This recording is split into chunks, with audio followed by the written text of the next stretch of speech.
Honest J. Nowak. Oh yeah.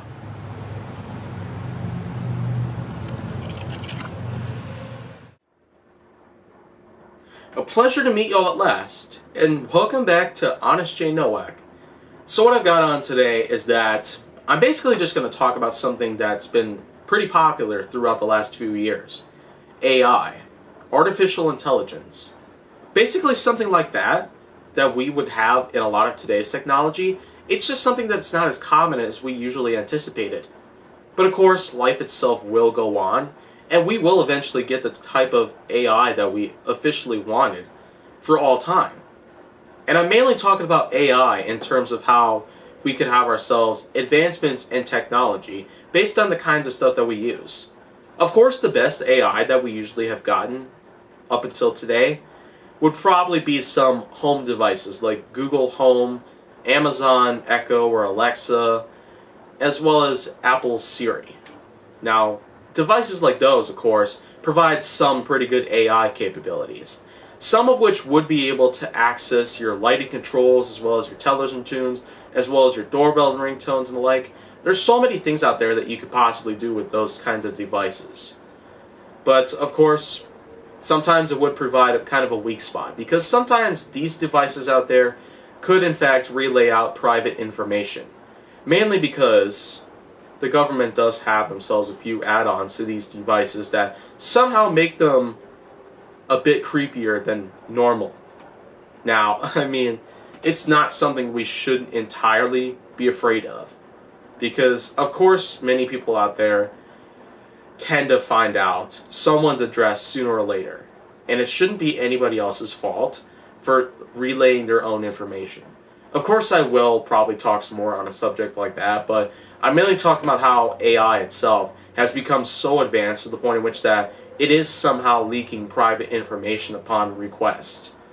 And probably another thing though that I would probably relay real quick that is negative about AI advanced devices and the like is that sometimes though during 3 a.m., which has been regarded as the spookiest hour of the nightfall, it has actually been recorded and observed, especially by people who use YouTube like I do, that figure out that some smart devices out there powered by artificial intelligence have gone haywire, especially in certain parts in some videos that I've seen on YouTube where these smart devices like an Amazon Alexa or an Apple Siri, they end up getting asked certain questions during 3 a.m. and usually the response from these devices is unremarkable. It's a bit more stranger than we ever found. An AI system somehow becomes affected just by chronology itself. Chronologically, 3 a.m. is very, very, very, very, very spooky in a lot of ways. A lot of people have actually managed to get some proof of how 3 a.m. can unfold every single night of your life, but never have we ever had such astounding cases where smart devices that we have in our homes every day in our lives could all of a sudden start acting up just by sticking around to some point in the night, somewhere in total darkness even. But I can't really say too much about how many people's reactions to, well, these responses to their questions end up turning out, just as time itself progresses. As 3 a.m. continues to come through, then we know that we're going to have ourselves some more of these problems unfold. I can't really be sure of it, but there has to be some way that these devices are somehow acting up, becoming short-fused in a way that 3 a.m. is apparently one of their biggest weaknesses to date. A weakness so powerful that it just corrupts them temporarily, and then sets them back to normal by the time the sun rises. And I myself haven't really asked my family's Amazon Echo any questions of any sort during 3 a.m., but only time will tell itself.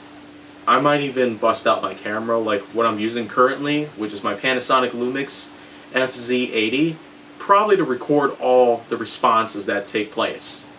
during 3 a.m., I would probably ask my Echo some questions one time, any time from now, and who knows what could happen. Any of the strangest answers that have been previously recorded by others could come up, or even other answers could pop up all over the place. It's really nobody's guess as to how these devices themselves are starting to act up all the way and just at a pace like this, but I mean, it's just all technology, really.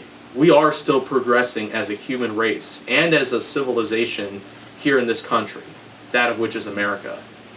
So I do know for a fact that while these devices can surely act up, AI in general can probably mess itself up just by being around during 3 a.m., the craziest hour of any day to unfold before your very eyes. And now that I see it all, I still probably will wonder from now on just how it's going to unfold, but I mean, it might be a little while before I do anything of that sort. I might record a vlog about it one day, but I can't really be sure exactly when I'm going to be able to do it. So now, in conclusion, I feel like that AI itself is pretty nice for being quite a big concept throughout the last 20 years. And now that we look at it today, AI is really looking up to us. We are very much looking up to it. And I'm very sure that within another 100 years, AI will in fact coincide with natural AI. Natural intelligence and artificial intelligence both blended together to create a smoothie that keeps on giving back to our own community. And yes, there's lots of things out there that I would probably talk about AI itself, besides the devices themselves that use it, besides what we currently have that can also inhibit this usage. But I feel like that there's lots of other things out there that might require my attention to come through. And so, just stay tuned for some more Honest J Nowak, if you will. And if you want to see more go down on my channel, make sure that you subscribe, comment, follow me on social media, and stay on the Hollywood side.